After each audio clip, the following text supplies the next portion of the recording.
भक्ति सुतौ तौ तरुणौ गृहीत्वा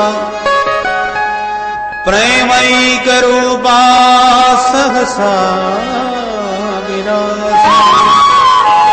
श्री कृष्ण गोविंद हरे मुरारे नाथेति नामानि मुहुर्वदन्ति। बोल भक्ति महारानी की जय। माता भक्ति दोनों पुत्रों के साथ जब तात थैया करके थिरकती नाचती संकीर्तन गाती सनकादिकों ने देखी। नारद जी के तो आनंद का ठिकाना नहीं रहा। भक्ति मां को प्रणाम किया ज्ञान वैराग्य के साथ। भक्ति मैया ने सनकादिकों को भागवत भगवान के साथ प्रणाम किया व्यासपीठ को और कहा महाराज आपके इस पावन भागवत रस ने मेरे पुत्रों को स्वस्थ कर दिया। अब मैं विधिवत बैठ के इस पूरे अमृत को पीना चाहती हूं। कहां बैठ जाऊं? अहम प्रतिष्ठामी। सनकादिक बोले देवी ये जितने भी श्रोता बंधु भक्त वैष्णव बैठे हैं तुम इन सबके हृदय में जाके विराजमान हो जाओ। क्यों? क्योंकि जिस भक्त के हृदय में भक्ति महारानी बैठ जाए फिर उस भक्त को भगवान के पीछे नहीं भागना पड़ता, भगवान ही उस भक्त के पीछे पीछे भागते हैं। ऐसा क्यों? क्योंकि भक्ति महारानी भगवान की प्राण प्रिया है, प्रियतमा है। भगवान भक्ति जी से इतना प्यार करते हैं, इतना प्रेम करते हैं कि दीवाने हैं। तो जहां जहां भक्ति महारानी जाती हैं पीछे पीछे वो भी पहुंच जाते हैं। तो आपके भवन में यदि भक्ति महारानी विराजमान हो जाएंगी तो भगवान अपने आप ही खिंचे चले आएंगे और आपके भवन में तुम ना भी चाहो तो भी जबरदस्ती घुस जाएंगे। सकल भुवन मध्य निर्धनास्तेऽपि धन्या निवसति हृदयेषां श्रीहरेर्भक्तिरेका।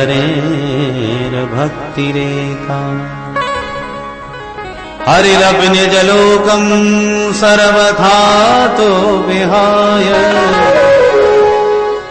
प्रविशति हृदि तेषां भक्ति सूत्रोपनद्धः।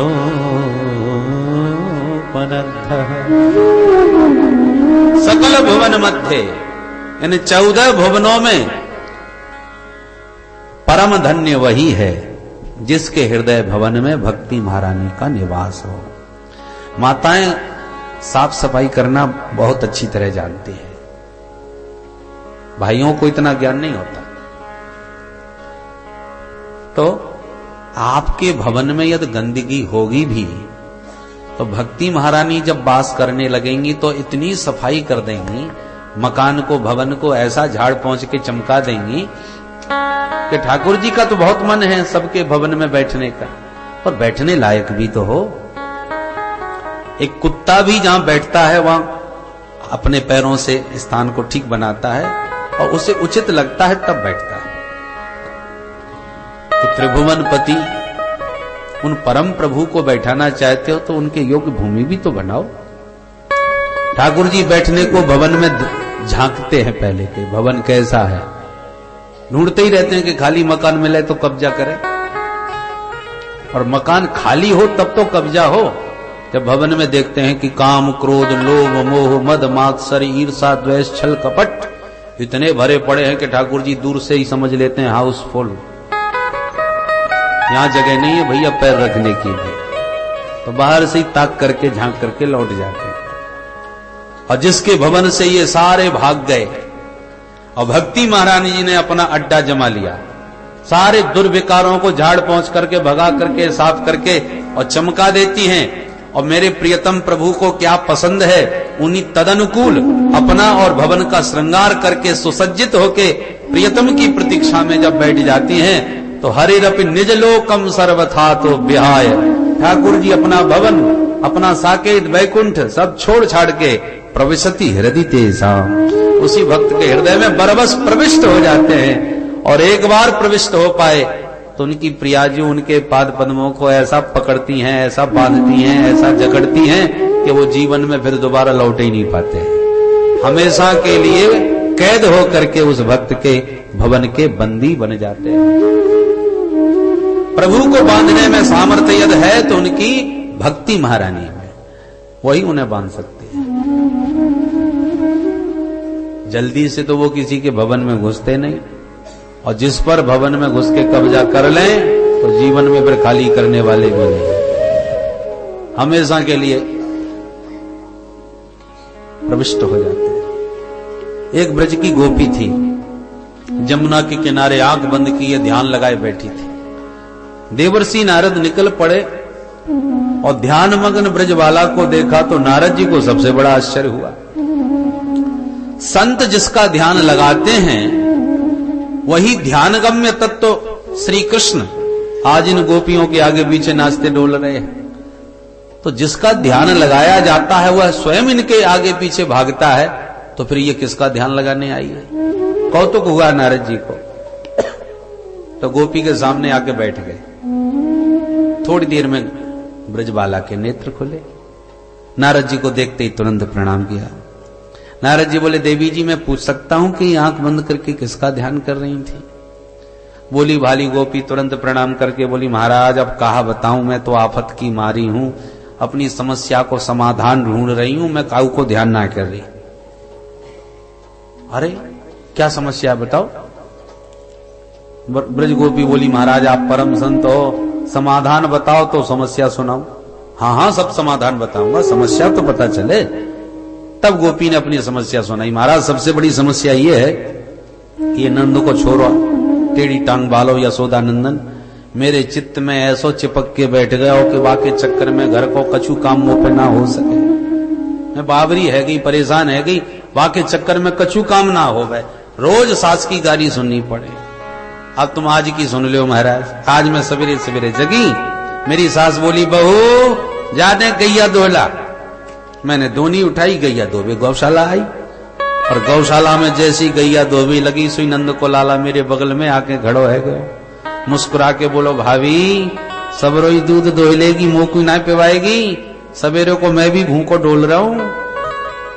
बस बात कन्हैया की मोहनी मूरत देखते ही मैं एकदम बावरी है गई।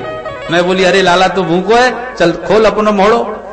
कन्हैया ने मुंह फाड़ दियो। मैंने बर्तन की जगह सबरो दूध बाकी मुंह में धो दिया, और मैं धोती गई, वो गटागट पी तो गयो। मैं बड़ी प्रसन्न हो रही थी वाकू दुग्ध पान कराए के, और इतने में सास चिल्ला के बोली, ए बहू बर्बाद कर दियो तेने सबरो दूध। तब मुंह को ध्यान आयो, दूध तो सब धरती में पड़ो है, वहां कोई नंद को लाला नहीं। वो केवल मेरे भाव जगत का भावनात्मक कृष्ण था, जो मेरे भीतर ऐसा बसा बैठा है कि जब भी एकांत मिलता है वो तुरंत आके सामने खड़ा हो जाता है। अब सबरो दूध धरती में जब मैंने देखो, मुझको बड़ी लाज लगी। सास ने 1000 गारी दी, राम राम तेरी बुद्धि बाबरी है गई, कि मति खराब है गई है, कि तेने भांग पी राखी है। अब मैं कहा कहती सास से सुन के रह गई। सास झल्ला के बोली, अब मुकुंद धान कूटनी है, जल्दी से चावल निकाल, मैं चावल बनाऊंगी, भात बनाऊंगी आज।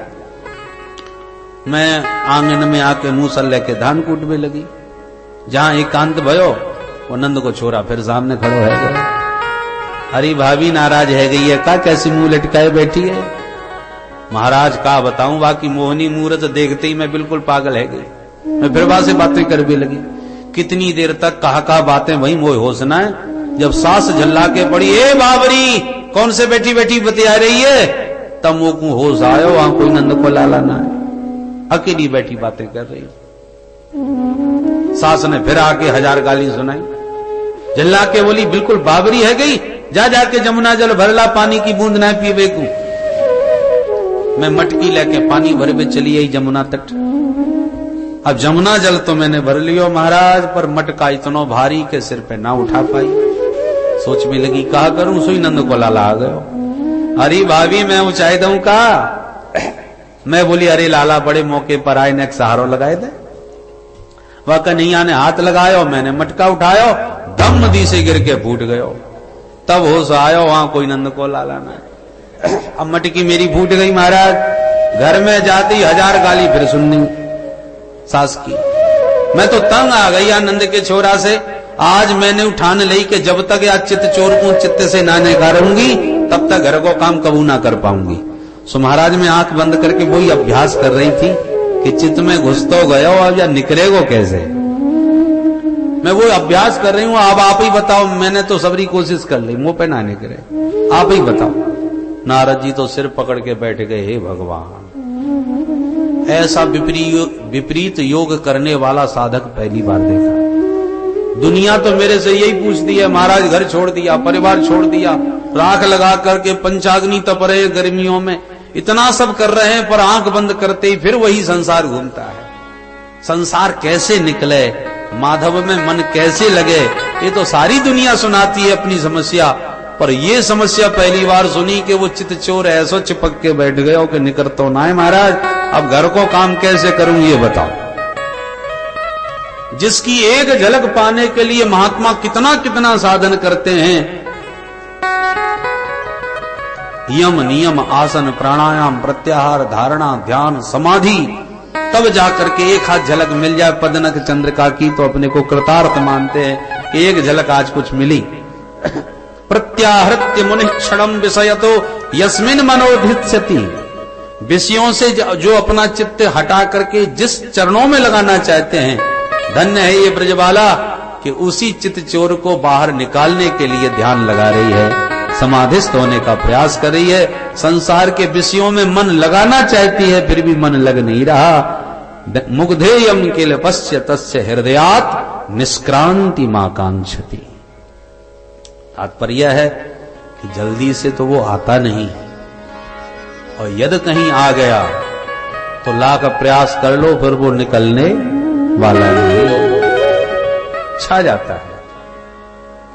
बंसी में जब तक मछली नहीं फंसी तभी तक बची है, और बंसी यदि फंस गई तो फिर चाहे जितना प्रयास कर ले मछली बचने वाली नहीं है।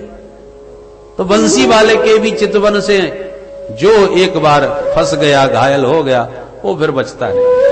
दुनिया सब छुड़ा देती है मीरा की तरह। उस बंसी की तान में ये चमत्कार है। इसलिए सनकादिक कहते हैं भक्ति महारानी से, देवी तुम इन समस्त भक्तों के हृदय भवन में विराजमान हो जाओ ताकि प्रभु के योग्य इनका हृदय भवन बने और माधव इसमें आकर के विराजमान हो। नारद जी अब प्रश्न करते हैं, भगवान भागवत के श्रवण से भक्ति महारानी और ज्ञान वैराग्य के साथ पुष्ट हो गई, ये तो मैंने प्रत्यक्ष देखा, परंतु बड़े बड़े पापी इस जगत में पड़े हैं, क्या उन पापियों का पाप भी नष्ट हो सकता है भागवत श्रवण से? और हो सकता है तो कौन कौन सा पाप कट सकता है ये बताओ। सनकादिक मुस्कुराए और बोले, नारद जी कौन कौन सा पाप कटता है ये तो प्रश्न खत्म करो। हम कहते हैं जीवन भर जिसने पाप के अलावा कुछ भी न किया हो। ये मानवाः पाप कृतस्तु सर्वदा सदा दुराचार गरता विमार्गगा क्रोधाग्नि दग्धा कुटिला शकामिनः सप्ताह यज्ञेन पुनंतलौ पुनन्ति ते। कलिकाल में बड़े से बड़े पापी भागवत सुधा सरिता में सराबर होते ही स्वच्छ हो जाएंगे, ये हमारा दावा है। बोले आज तक कोई स्वच्छ हुआ है? सनकादिक बोले, नारद जी हम तुम्हें एक ऐतिहासिक प्रसंग सुनाते हैं, ध्यान से सुनो। तुंगभद्रा नाम की नदी के किनारे एक पंडित जी रहते थे, उनका नाम था पंडित आत्मदेव शर्मा। शर्मा जी तो बेचारे बड़े सीधे सच्चे थे, पर उनकी पंडितानी बहुत खतरनाक थी। नाम था उनका श्रीमती धुंधुली देवी। जब तक लड़ाई झगड़ा न हो जाए, पड़ोसिन पर दो चार बाक युद्ध न हो जाए, तब तक उसका भोजन ही हजम नहीं होता था। पंडित जी बेचारे सीधे सच्चे थे, जैसे तैसे निर्वाह कर रहे थे। दुर्भाग्य से कोई संतान नहीं हुई, तो एक दिन ब्राह्मण के मन में इतनी गिलानी हुई कि गृहम त्यक्त्वा वनंगतः, घर छोड़ के वन में चला गया। वृक्ष के नीचे आंसू बहा रहा था कि एक संत निकल पड़े। संत ने रोते ब्राह्मण को देखा तो द्रवीभूत हो गए। उन्हें लगा कि बेचारा कोई एकांत में ब्राह्मण साधक मेरे प्रभु के लिए विलाप कर रहा है, कितना जीवन यूं ही चला गया, इसलिए इस जंगल में मेरे प्रभु को याद करके रो रहा है, चलो इसको कोई मार्गदर्शन दिखाऊं। ऐसा विचार करके साधु पूछ दिया, कथम रोदसी विप्रत्वं काते चिंता बलीयसी बदत्वं सत्वरं मह्यं स्वस्य दुःखस्य का। वो विप्र तुम कथम रोदसी, ब्राह्मण देवता आप क्यों रो रहे हो, क्या कष्ट है हमें बताओ। ब्राह्मण ने अपनी सारी पीड़ा विस्तार से बताई और कहा, महाराज क्या बताऊं, पूर्व जन्म के पाप उदय हुए, शादी को कितने साल बीत गए, कोई बच्चा नहीं है। सुन करके संत ने मन में सोचा, रे राम राम, मैंने तो सोचा मेरे प्रभु के लिए रो रहा होगा, ये तो बेटा बेटी के लिए रोने आया है जंगल में। तो समझाने लगे, देखो ब्राह्मण, मुंचा ज्ञानम प्रजारूपम बलिष्ठा कर्मणो गति विवेकम तु समासाद्य त्यज संसार वासनम। ब्राह्मण देवता, बेटा बेटियों से सुख मिलेगा ये तुम्हारा बहुत बड़ा अज्ञान है। जो वस्तु आपके पास नहीं है आप उसी में सुख मानते हो।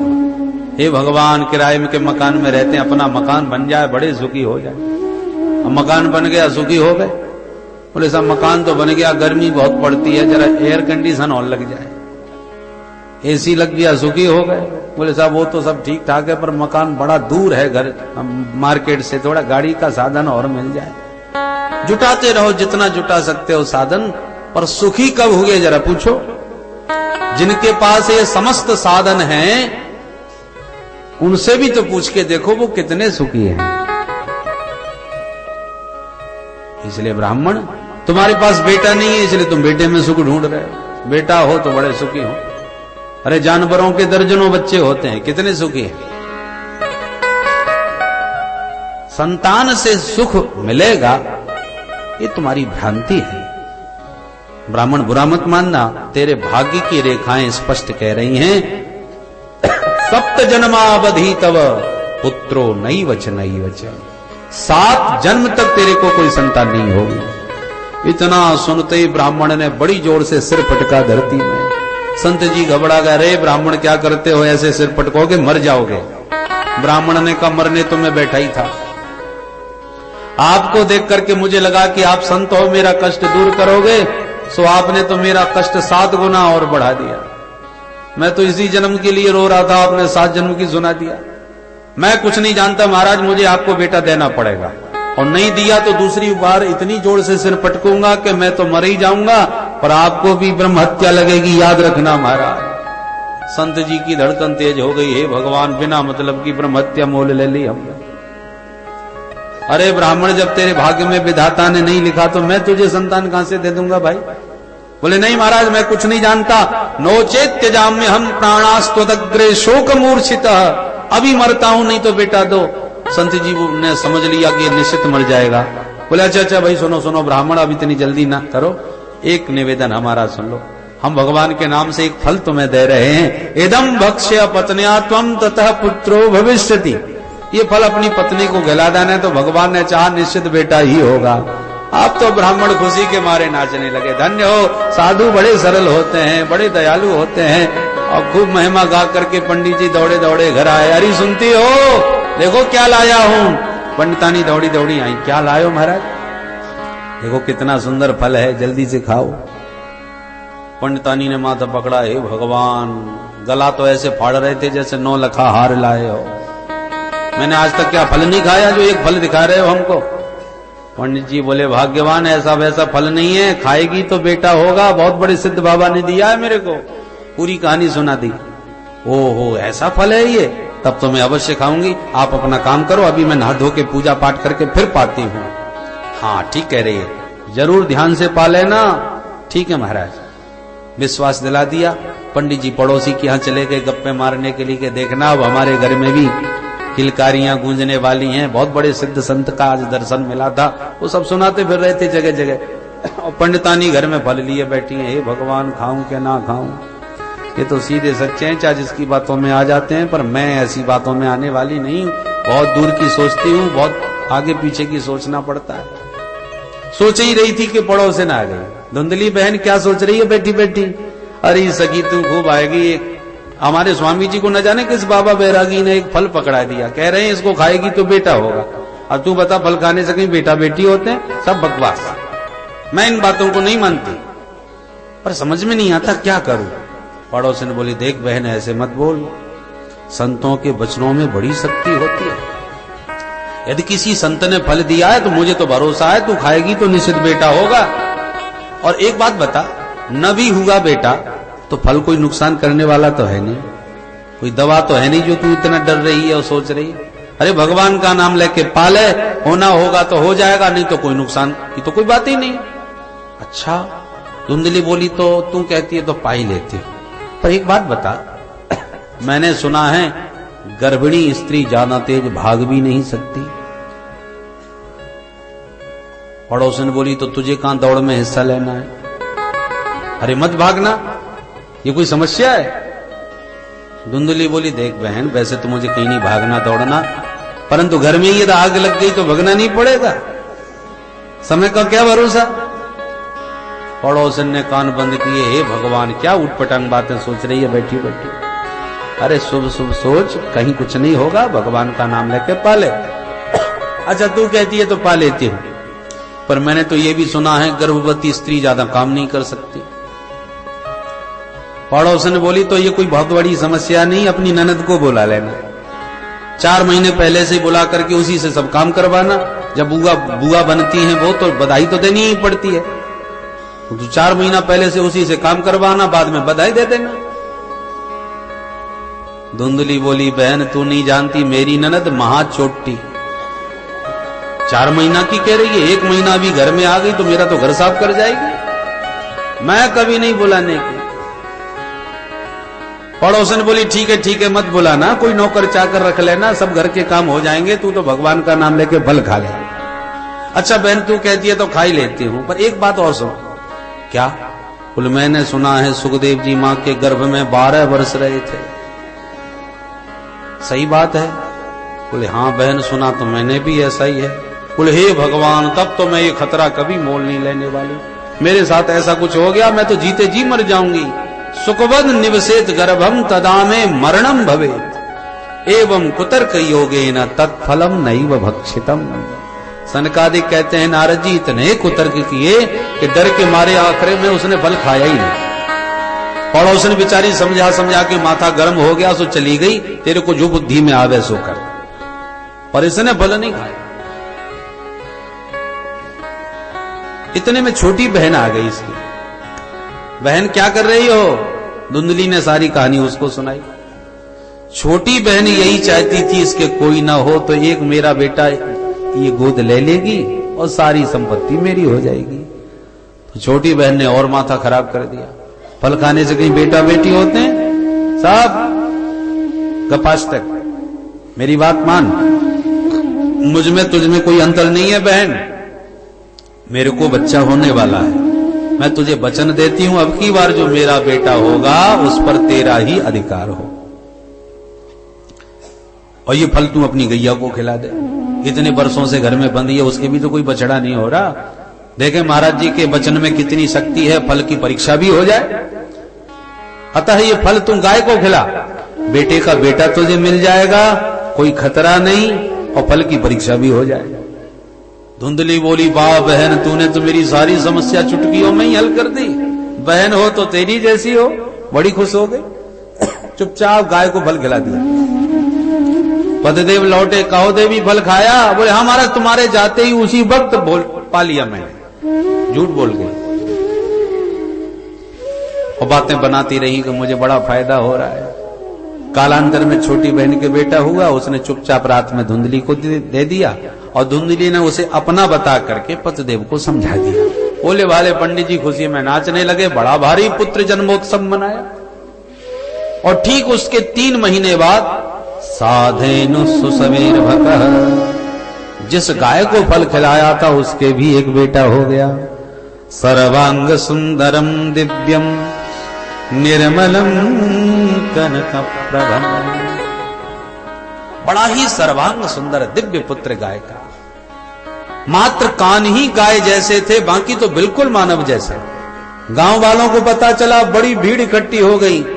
भाग्योदयो धुना जाता आत्मदेवस्य पश्यत धैन्वा बाल प्रसूतस्तु दैवरूपी कौतुकम्।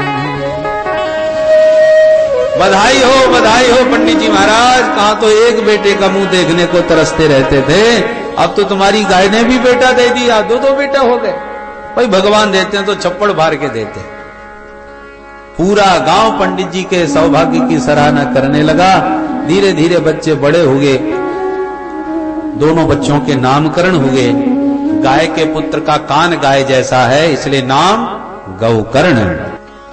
और अपने बेटे का नाम तो धुंधली खड़ी हो गई। सुनो जी, 9 महीने कष्ट मैंने भोगे हैं और तुम नाम रखने के लिए खड़े हो गए।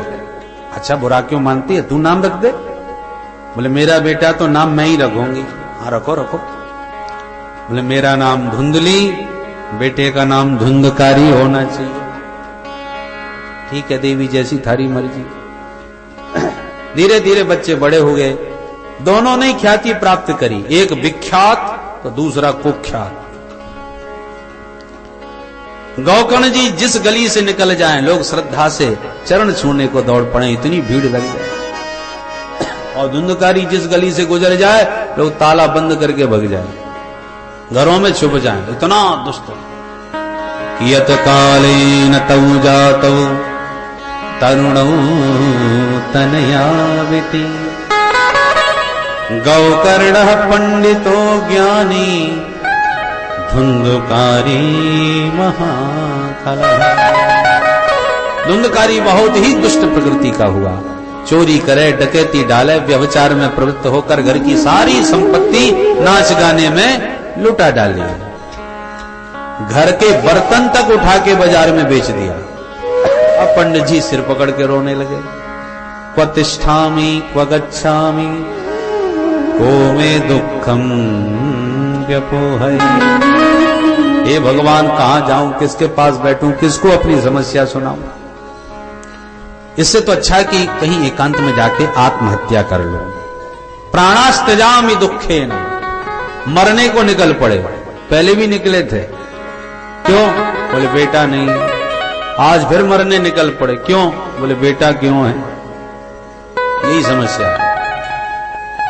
जब तक अपनों की प्रताड़ना ना मिले तब तक संसार छूटता नहीं, उसी में रस दिखाई पड़ता है। ये मिल जाए, वो मिल जाए।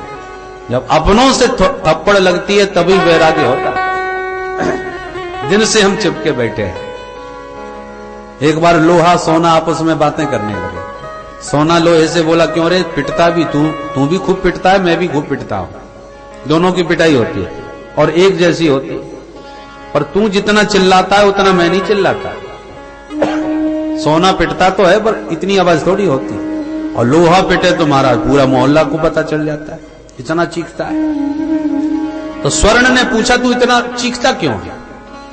लोहे ने कहा, मित्र तू सोना है और लोहे से तू पिटता है, और मेरी विडंबना यह है कि मैं भी लोहा, मुझे पीटने वाला भी लोहा। मैं अपनों से पिट रहा हूं, तू परायों से पिटा है। तो पराया कोई पीटे तो उसकी पीड़ा सह ली जाए, पर अपना पीटे तो व्यक्ति कहां जाए।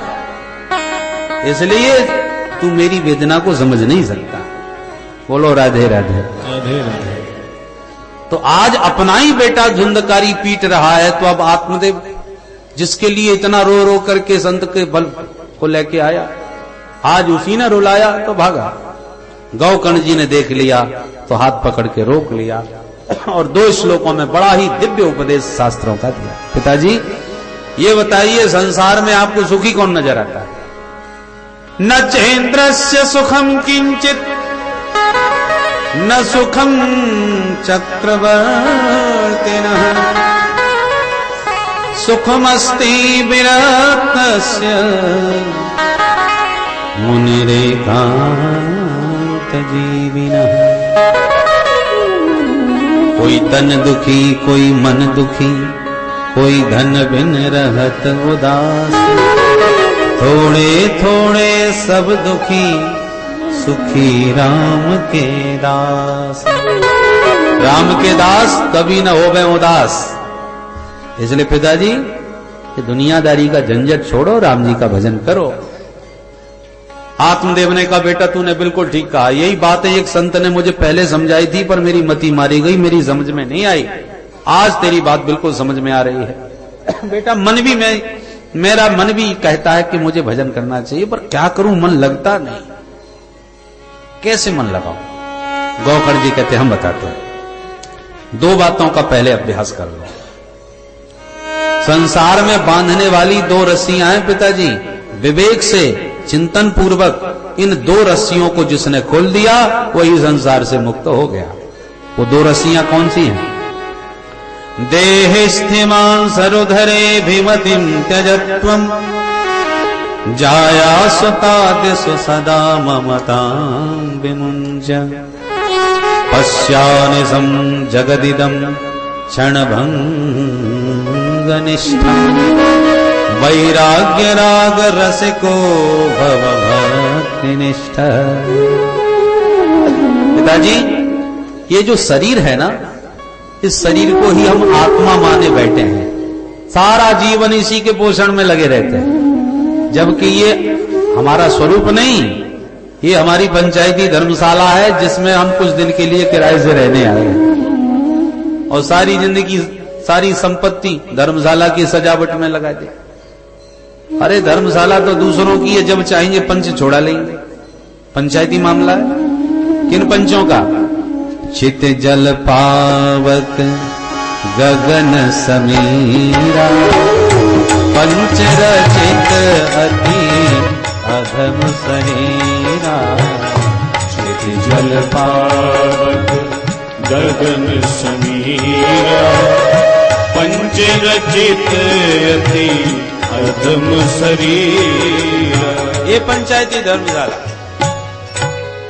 धर्मशाला में बहुत से यात्री रहते हैं। इस देह में भी न जाने कितने जीवाणु कीटाणु सब भरे हैं। आप भी इसमें देह में रह रहे हैं, पर आप अपना अधिकार मान के रह रहे हैं। धर्मशाला में आपने कमरा बुक करा लिया, महाराज जी का आश्रम में आप केवल 7 दिन के लिए बुकिंग कराए। अब 7 दिन प्रेम से रहो, जाओ अपनी सूरत। परंतु कोई कब्जा ही करके बैठ जाए, हम कमरा खाली ही नहीं करेंगे। और ये पंचायती मामला है, राजी नहीं तो गैर राजी, भगना तो पड़ेगा, सामान फेंका जाएगा। तो जो लोग प्रेम से रहते हैं और आदेश मिलते ही खाली करके चले जाते हैं, उन्हें कोई कष्ट नहीं होता। कष्ट उनको होता है जो कब्जा किए बैठे हैं, छोड़ना नहीं चाहते। अरे 5 साल मकान पे रह लो तो कब्जा होता है, तो जहां 50-50 साल रहे जिस मकान में, वो कौन खाली करना चाहेगा? तो फिर यमराज को, यमदूतों को भेजना पड़ता है खाली करवाओ, और यम के दूत आके मार मार हंटर पिटाई करते हैं और सारा सामान बाहर फेंकते हैं। तो वो दुर्गति से बचना चाहो तो आदेश मिलते ही खाली करके चल दो, कब्जा मत करो। धर्मशाला में धर्मशाला की तरह रहो। धर्मशाला की तरह रहने का मतलब ये ज्ञान होना चाहिए यात्री को कि हमें खाली करना है, ये हमारा मकान नहीं है। ये बस विवेक बना रहो तो घर की तरह आराम से साफ सफाई भी करो। धर्मशाला का मतलब ये भी ना समझ लो चलते समय बलवई निकाल के ले गए या चाहे या तोड़ फोड़ कर गए, ये भी गलत बात है। घर की तरह रहो पर घर नहीं है, ये ध्यान रखो। बोलो राधे राधे। देहिस्थिमां सरुधरे भिमतिं त्यजत्वम्। और दूसरी बात, न ये हमारा घर है न ये यात्री हमारे घर के हैं। कोई कहीं से आया है, कोई कहीं से आया है, कोई सूरत से, कोई बंबई से, कोई जयपुर से तो कोई आगरा से। अब जगह जगह के यात्री हैं जो 7 दिन के लिए सत्संग में आए हैं, बैठे हैं, रह रहे हैं घर परिवार की तरह बन के। और जहां कार्यक्रम संपन्न, सूरत वाले सूरत गए, बंबई वाले बंबई गए, सब अपने अपने घर चले गए। ऐसे ही आप इस जगत के बीच आए हो, धर्मशाला में आप प्रेम से रह रहे हो। इसी धर्मशाला में रहते रहते माताजी, पिताजी, भैया जी, बहन जी, फूफा जी, काका जी, दादाजी, नाना जी, ये न जाने कितने यात्री हैं जो तुम्हारे साथ में सफर कर रहे हैं। पुत्र धाराप्त बंधु नाम संगम पांथ संगम। यात्रा करते समय कितने ही यात्री ट्रेन में एक दूसरे के मित्र बन जाते हैं। अनुकूल मिल गए तो मित्रता बढ़ गई, प्रतिकूल मिले तो ट्रेन में खटपट हो गई। पर अनुकूल हो या प्रतिकूल हो, जिसका जितना रिजर्वेशन है वो यात्रा प्रेम से कर सकता है। अच्छे हो तो भी उन्हें अपने स्टेशन पर उतरना है, बुरे हो उनको भी उतरना है। तो मैं तो कुछ समय के लिए जो संयोग मिल गया है तो मिलजुल के उनके बीच में काट लो और अपने घर को जाओ। ट्रेन में किसी को नहीं रहना है, यात्री अपने अपने स्टेशन पर उतर रहे हैं। तो जीवन के सफर में भी जिसका टिकट जहां पूरा हुआ तो वो उतर के गया अपने घर, उसका टिकट वहीं संपन्न हो गया, हमने जाके मरघट में उसे विदा कर दिया।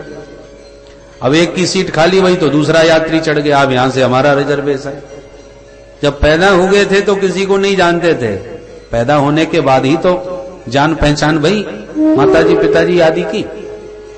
उसी प्रकार ट्रेन में आप सफर करते हो, आपको क्या मालूम कौन कौन यात्री आपके साथ होंगे।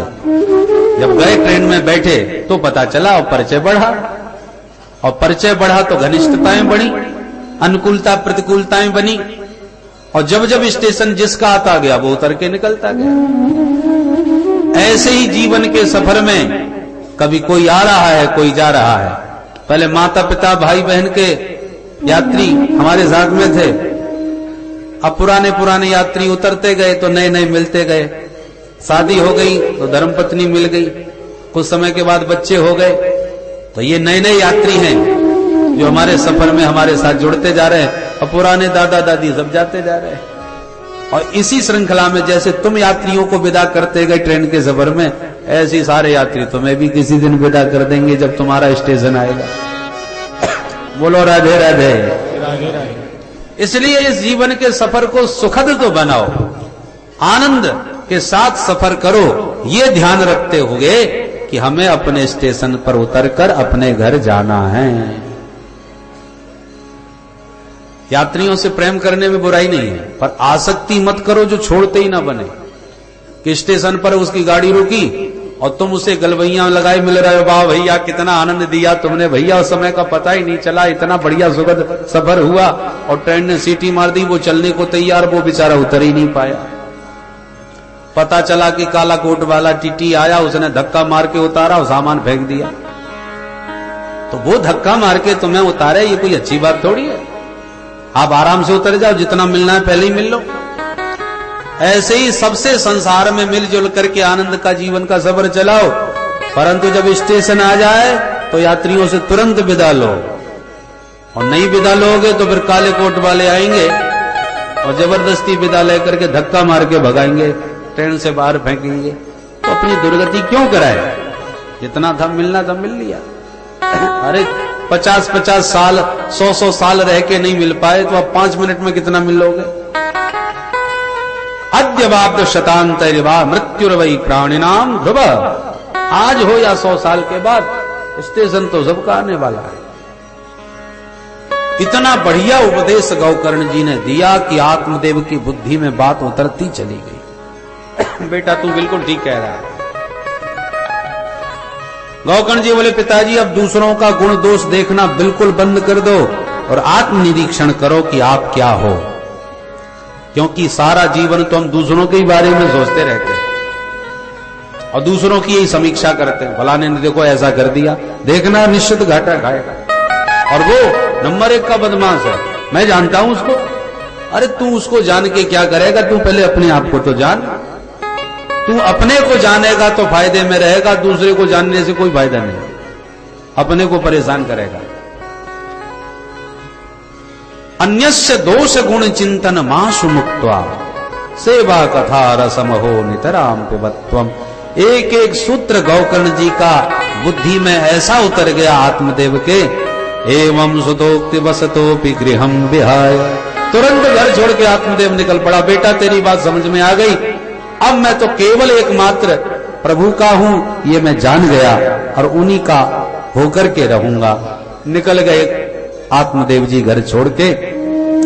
पिताजी के जाते धुंधकारी ने माताजी को पकड़ा। माताजी बताओ माल कहां कहां गाड़ रखा है। पिताजी सब बता के गए होंगे,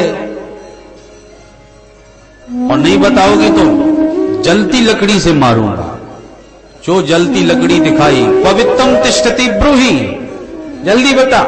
सुमैया डर के मारे घर छोड़ के ऐसी भागी कि दौड़ करके कुआं में गिर के आत्महत्या कर बैठी। गोकर्ण जी को लगा कि पिताजी वन को गए, माताजी कुआं में गई, अब लगता है हमारा नंबर आ गया। तो हाथ जोड़ के बोले भैया हमारी तीर्थ यात्रा करने का मन है, चला जाऊं? धुंधकारी बोले अच्छा जाओ। सुई गोकर्ण जी खिसक गए तीर्थ यात्रा के बहाने। अब धुंधकारी बिल्कुल अकेला घर में रह गया, तो 5 गणिकाओं को बाजार से लाके घर में बैठा लिया। चोरी डकैती आदि के द्वारा धन लूट के उन 5 को दिया करता था। एक दिन राजा के घर इसने चोरी करी, हीरे जवाहरात बहुत सारे भर के ले आया। गणिकाओं ने जब देखा, ओहो जिंदगी भर आनंद करेंगे, परंतु ये यदि पकड़ा गया राजा के हाथ तो जरूर हम भी मरेंगे। सो रात में ही गले में रस्सी बांध करके धुंधकारी को ही मार डाला, गड्ढा खोद के गाड़ दिया, माल का बंटवारा करके 5 गायब। भयंकर प्रेत बना, अकाल मौत मरा धुंधकारी। गोकर्ण जी को पता चला तो गया में पिंडदान करते हुए घर आए। रात्रि विश्राम कर रहे थे घर में कि एक भेड़ का बच्चा दिखा। एकदम भेड़ का बच्चा देखते देखते हाथी बन गया, फिर भैंसा बन गया। गोकर्ण जी घबरा गए। कस्तम, कौन हो भैया? तो रोने लगा बड़ी जोर जोर से, बोलता कुछ नहीं।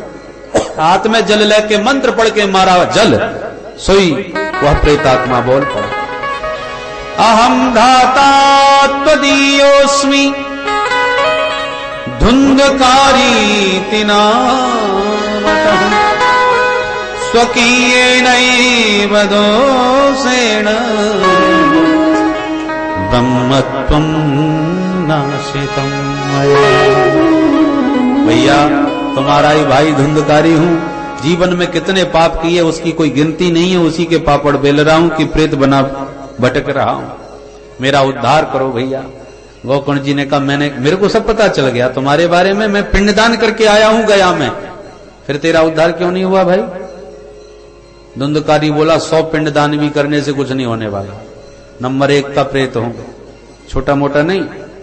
गया श्राद्ध सतेनापि मुक्तिर में न भविष्यति। अच्छा भैया तो ठीक है, कोई दूसरा उपाय करते हैं। धुंधकारी चला गया, रात भर सो न सके। प्रातः विद्वानों को बुला के गोकर्ण जी ने परामर्श किया, पर कोई भी विद्वान इस प्रेत को मुक्ति देने वाला साधन नहीं बता सका। तब सूर्य भगवान से प्रार्थना करी और सूर्य भगवान बोल उठे, श्रीमद्भागवतान मुक्ति सप्ताहम वाचनम। प्रिय गोकर्ण, जाओ अपने भाई को भागवत संहिता का सप्ताह विधि से श्रवण कराओ, मुक्त हो जाएगा। बोल भागवत भगवान की जय। तब गोकर्ण जी ने भव्य भागवत का समारोह किया। श्रोता समुदाय हजारों की संख्या में उमड़ घुमड़ के आ गया, और जैसी कथा का शुभारंभ गोकर्ण जी ने किया, धुंधकारी भी दौड़ा चला आया और 7 गांठ के बांस में घुस करके कथा सुनने लगा। प्रतिदिन की कथा से एक एक ग्रंथि चटकती गई, और एवं 7 दिनश्चैव 7 ग्रंथि विवेदनम, 7 ग्रंथियों का भेदन करके जैसी सप्ताह संपन्न हुआ, दिव्य रूप धरो जातः तुलसी दाम मंडितः पीतवासा घनश्यामो मुकुटी कुंडलान्वितः। दिव्य मकराकृत कुंडल झिलमिलाते हुए पीतांबर फहराता हुआ अलौकिक रूप में धुंधकारी बांस से प्रकट हो गया। बोल भागवत भगवान की जय। मुक्त कंठ भागवत की गरिमा का गायन किया धुंधकारी ने और गोकर्ण को प्रणाम किया। धन्या भागवती वार्ता प्रेत पीड़ा विनाशिनी। एक दिव्य विमान प्रकट हो गया, जिसमें पार्षदों ने हाथ पकड़ के धुंधकारी को बैठा लिया। गोकर्ण जी ने पार्षदों से कहा, भैया यहाँ हजारों श्रोता बैठ के सुन रहे हैं, तुम एक ही विमान क्यों लाए? पार्षदों ने कहा, भैया जो जैसा था वैसा फल मिला।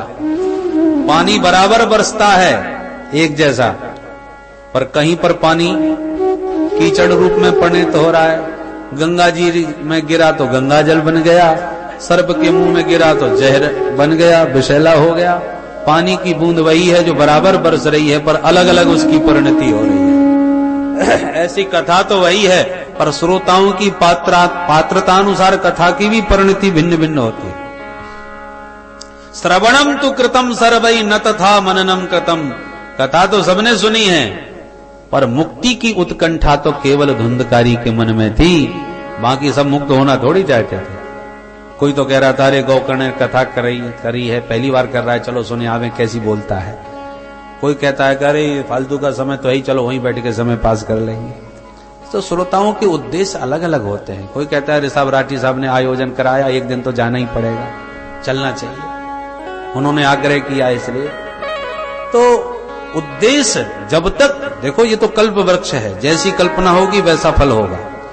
यदि आपकी उत्कंठा मुमुक्षा मन में है, कल्याण की कामना आपके हृदय में है, तो निश्चित कल्याण होगा। पर केवल व्यवहार तक आपकी भावना सीमित है या समय पास ही करना चाहते हो, तो बहुत अच्छा समय भी पास हो रहा है। बोलो राधे राधे।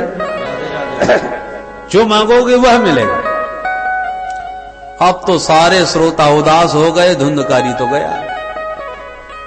गोकर्ण जी बोले अब देखो दोबारा हम कथा कराएंगे, अब की बार मत चूक जाना। तो अगले महीने में गोकर्ण जी ने पुनः एक भव्य भागवत का आयोजन किया। तो दूसरी कथा का जब विराम हुआ तो श्री सनकादिक कहते हैं नारद जी जितने श्रोता उतने विमान प्रकट हुए थे, और स्वयं श्री हरि ने प्रकट होकर के गोकर्ण को हृदय से लगा लिया।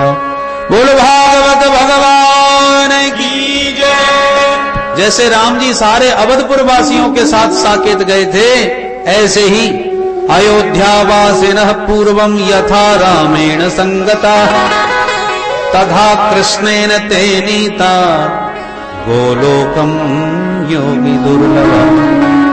बड़े बड़े संतों को जो दुर्लभ धाम है, वह गोकर्ण जी ने अपने दिव्य कथा सुधारस पान करा के सभी श्रोताओं को प्रदान कर दिया। अब तुम ही बताओ नारद जी, तुम कह रहे थे कौन कौन से पापी तर जाते हैं। अरे धुंधकारी जैसा महापापी तर गया मरने के बाद प्रेत बन के कथा सुनकर, तो सामान्य कोई पापी तर जाए तो कौन आश्चर्य की बात है। अत्यंत प्रसन्न हो गए नारद जी। और अंतिम प्रश्न, महाराज ये बताओ कथा सुनने के नियम क्या है। तो पहला नियम बताया। प्राय लोग यही ज्यादा पूछते हैं कि ये बताओ महाराज कथा कराने का मन तो बहुत है, पर कितना खर्चा आ जाएगा। तो वही खर्चा सबसे पहले बताया सनकादिकों ने कथा के नियमों में। विवाहे यादृशम वित्तम तादृशम परिकल्पये। जैसे हम बेटी के विवाह की तैयारी धूमधाम से करते हैं अपनी सामर्थ्यानुसार, ऐसी भागवत का समारोह अपनी सामर्थ्य के अनुसार दिव्य भव्य और बृहद करना चाहिए। जैसे एक बेटी के विवाह में कितना खर्चा आए ये कोई पूछा जाए तो कोई बता सकता है क्या? हर व्यक्ति अपनी अपनी सामर्थ्य से बेटी का विवाह करता है, कोई थोड़े में तो कोई बहुत में। ऐसे ही अपनी सामर्थ्य के अनुसार भागवत भगवान का स्वरूप भव्य करना चाहिए, महोत्सव मनाना चाहिए, भागवत का समारोह। वक्ता का चयन बहुत बुद्धिमानी से करे, विवेक पूर्वक। आस्तिक हो, वैष्णव हो, भगवत भक्त हो, संशय क्षेत्रा हो और शास्त्रज्ञ हो और समझाने में कुशल हो, ऐसा वक्ता होना चाहिए। विवाह समारोह धूमधाम से है पर दूल्हा ठीक नहीं है तो सब बेकार। बोलो राधे राधे। तो भागवत समारोह में सबसे पहले वक्ता का चयन बहुत विवेक से करें। दूसरी बात, महाराज भोजन का नियम क्या है?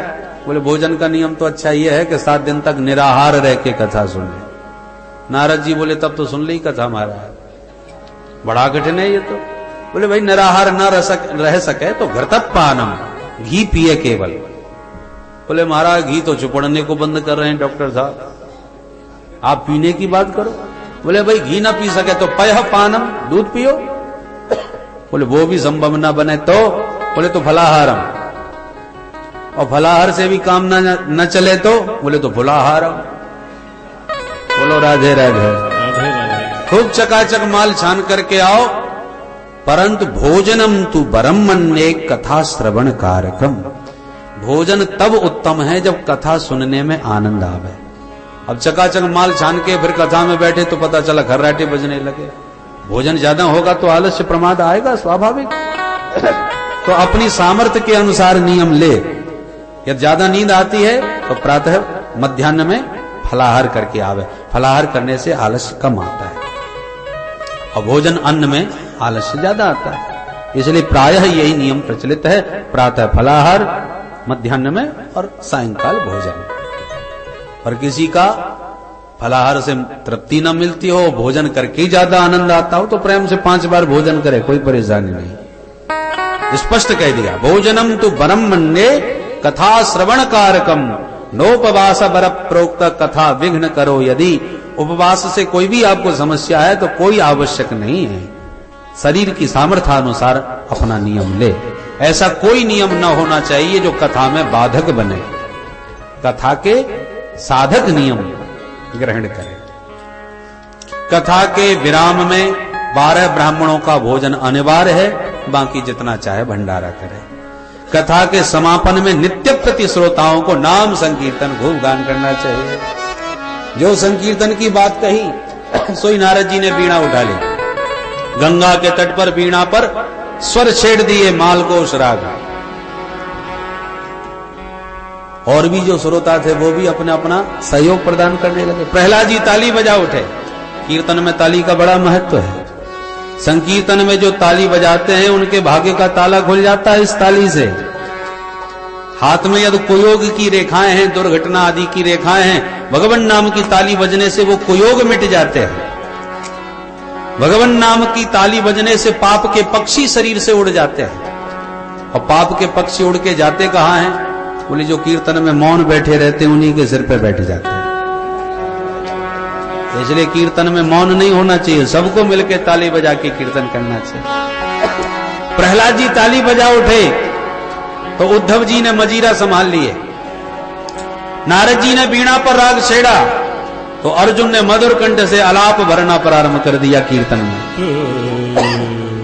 देवराज इंद्र ने मृदंग पर थाप दे करके ताल का सहयोग प्रदान किया तो सनकादि जय जयकार कर उठे, जय हो बहुत अच्छा बलिहारी कह के उत्साह बढ़ाने लगे।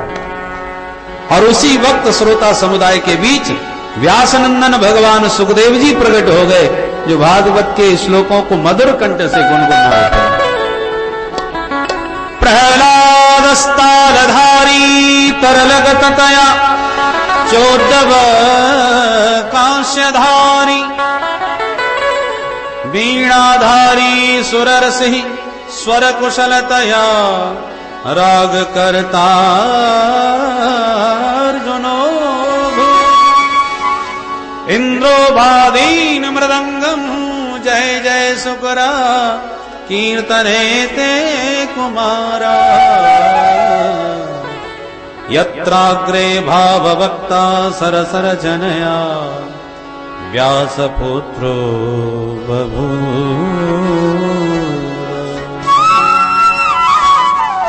सभी श्रोताओं के साथ झूम उठे देवर्षि नारद संकीर्तन में। आइए हम और आप भी सम्मिलित होकर के इस संकीर्तन का स्वर जब ब्रह्मा जी के कान में पड़ा तो ब्रह्माणी जी को साथ में लिए भागे चले आए। भोलेनाथ के कान में स्वर पड़ा तो भवानी के साथ भागे चले आए। और श्री हरि नारायण की तो प्रतिज्ञा है, मद भक्ता यत्र गायंती तत्र तिष्ठामि नारद। हमारे श्री हरि नाम संकीर्तन सुनते ही खिंचे चले जाते हैं चुंबक की तरह।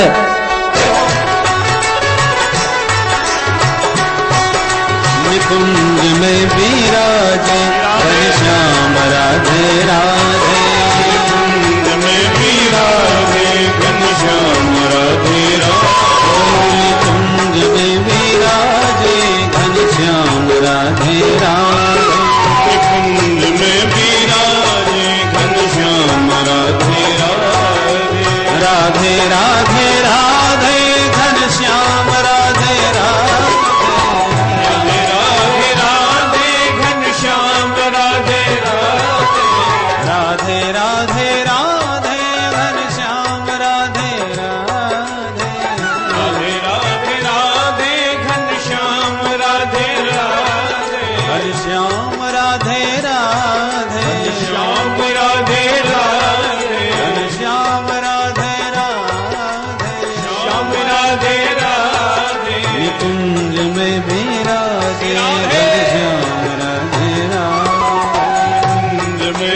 विराजे घनश्याम राधे राधे कुंज में विराजे घनश्याम राधे राधे कुंज में विराजे घनश्याम राधे राधे राधे राधे राधे घनश्याम राधे राधे राधे राधे घनश्याम राधे राधे राधे राधे राधे घनश्याम राधे राधे राधे राधे घनश्याम राधे राधे राधे राधे राधे घनश्याम राधे राधे राधे राधे राधे घनश्याम राधे राधे राधे राधे घनश्याम राधे राधे राधे राधे राधे घनश्याम राधे राधे राधे राधे राधे घनश्याम राधे राधे राधे राधे राधे घनश्याम राधे राधे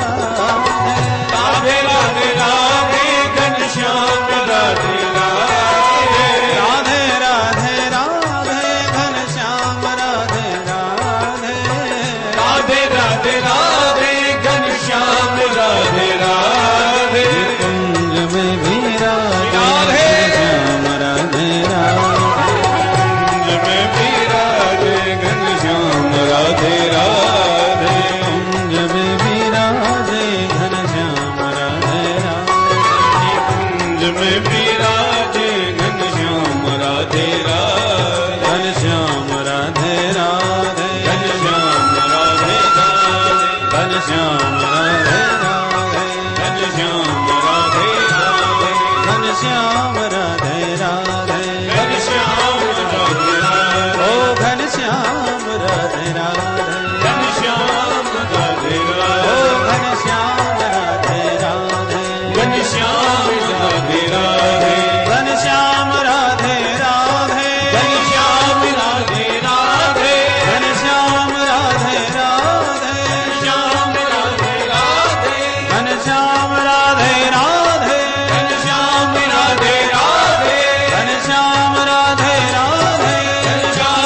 राधे घनश्याम राधे राधे घनश्याम राधे राधे घनश्याम राधे राधे घनश्याम राधे राधे घनश्याम राधे राधे घनश्याम राधे राधे घनश्याम राधे राधे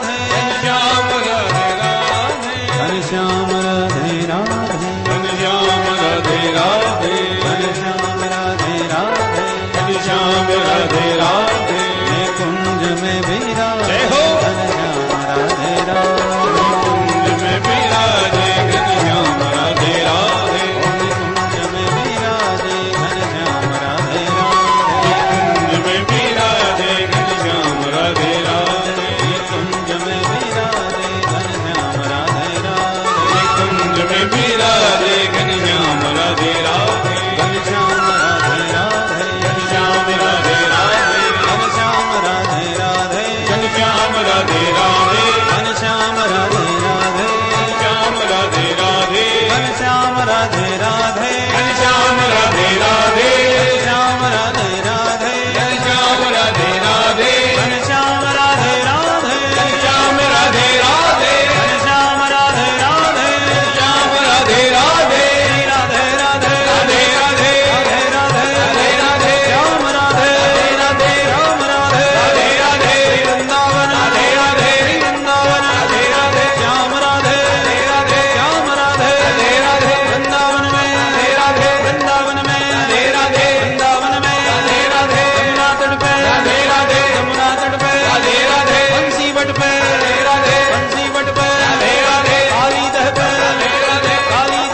घनश्याम राधे राधे कुंज में विराजे घनश्याम राधे राधे कुंज में विराजे घनश्याम राधे राधे।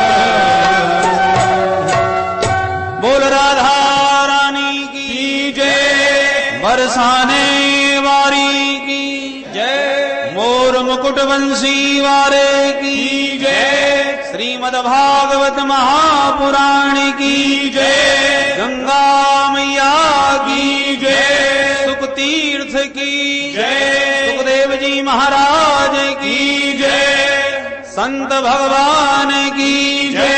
जय जय श्री राधे।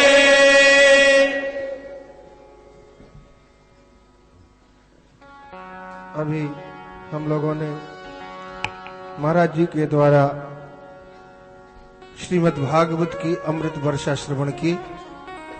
आप लोग समय का ध्यान रखें। ठीक 9 बजे से प्रातः काल का सत्र प्रारंभ होगा, 9 बजे से 12 बजे तक, और मध्याह्न 2:30 बजे से 5:30 बजे तक आए। हम सभी मिलकर के भागवत भगवान की आरती करें और सभी श्रोता अपने स्थान पर खड़े हों। भागवत जी की आरती।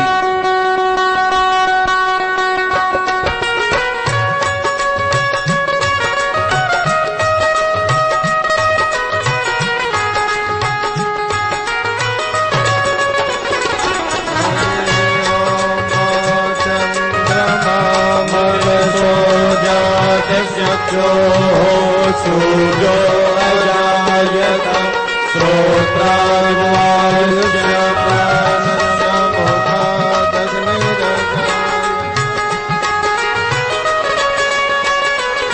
श्री भागवत भगवान की है आरती, पापियों को पाप से है तारती। भागवत भगवान की है आरती, पापियों को पाप से है तारती। भागवत भगवान की है आरती, पापियों को पाप से है तारती। भागवत भगवान की है आरती, पापियों को पाप से है तारती। ये अमर ग्रंथ, ये मुक्ति पंथ, ये पंचम वेद निराला, नव ज्योति जगाने वाला। ये अमर ग्रंथ, ये मुक्ति पंथ, ये पंचम वेद निराला, नव ज्योति जगाने वाला है। हरि नाम यही, हरि धाम यही, हरि नाम यही, हरि धाम यही। जग के मंगल की आरती, पापियों को पाप से है तारती। भागवत भगवान की है आरती, पापियों को पाप से है तारती। ये शांति गीत पावन पुनीत, पापों को मिटाने वाला, हरि दर्श कराने वाला। ये शांति गीत पावन पुनीत, पापों को मिटाने वाला, हरि दर्श कराने वाला है। ये सुख करनी, ये दुख हरनी, ये सुख करनी, ये दुख हरनी। मधुसूदन की आरती, पापियों को पाप से है तारती। भागवत भगवान की है आरती, पापियों को पाप से है तारती। ये मधुर बोल सतपंथ खोल, सन्मार्ग दिखाने वाला, बिगड़ी को बनाने वाला। ये मधुर बोल सतपंथ खोल, सन्मार्ग दिखाने वाला, बिगड़ी को बनाने वाला है। श्री राम यही, घनश्याम यही, श्री राम यही, घनश्याम यही, श्री राम यही, घनश्याम यही, घनश्याम यही। जग के मंगल की आरती, पापियों को पाप से है तारती। भागवत भगवान की है आरती, पापियों को पाप से है तारती। भागवत भगवान की है आरती, पापियों को पाप से है तारती। भागवत भगवान की है आरती, पापियों को पाप से है, पापियों को पाप से है, पापियों को पाप से है तारती। शान्तिरामाद्योः शान्तिरन्तरिक्षगो शान्तिः पृथिवी शान्तिरापः शान्तिरौषधयः शान्तिः वनस्पतयः शान्तिर्विश्वे देवाः शान्तिर्ब्रह्म शान्तिः सर्वगो शान्तिः शान्तिरेव शान्तिः सामा शान्तिरेधि आरार्तिक्यं समर्पयामि श्रीपुराणपुरुषोत्तमाय नमः जलेन शीतलीकरणं मन्त्रपुष्पाञ्जलिं हरिः ओम् जनेन नमयजन्त देवास्तानि धर्माणि प्रथमान्यासन्न ते हलाकं महिमानः सचन्तजत्रपूर्वे साध्याः सन्ति देवाः ॐ एकदन्ताय विद्महे वक्रतुण्डाय धीमहि तन्नो दन्ति प्रचोदयात् ॐ नारायणाय विद्महे वासुदेवाय धीमहि तन्नो विष्णु प्रचोदयात् ॐ महालक्ष्मै च विद्महे विष्णुपत्न्यै च धीमहि तन्नो लक्ष्मी प्रचोदयात् सेवन्तिका वकुलचम्पकपाटलाब्जै पुन्नागजातकरवीररसालपुष्पै विलवाप्तवालतुलसीदलमञ्जरीभिः त्वां पूजयामि जगदीश्वर मे प्रसीद नानासुगन्धपुष्पाणि यथा कालोद्भवानि च पुष्पाञ्जलिर्मया दत्तगृहाण परमेश्वर मन्त्रपुष्पाञ्जलिं समर्पयामि श्रीपुराणपुरुषोत्तमाय नमः। बोले बाल कृष्ण भगवान की जय। श्रीमद्भागवत महापुराण की जय। वेदव्यास भगवान की जय। श्री सुखदेव जी महाराज की जय। धर्म की जय हो, अधर्म का नाश हो, प्राणियों में सद्भावना हो, विश्व का कल्याण हो, गौ माता की जय हो। हर हर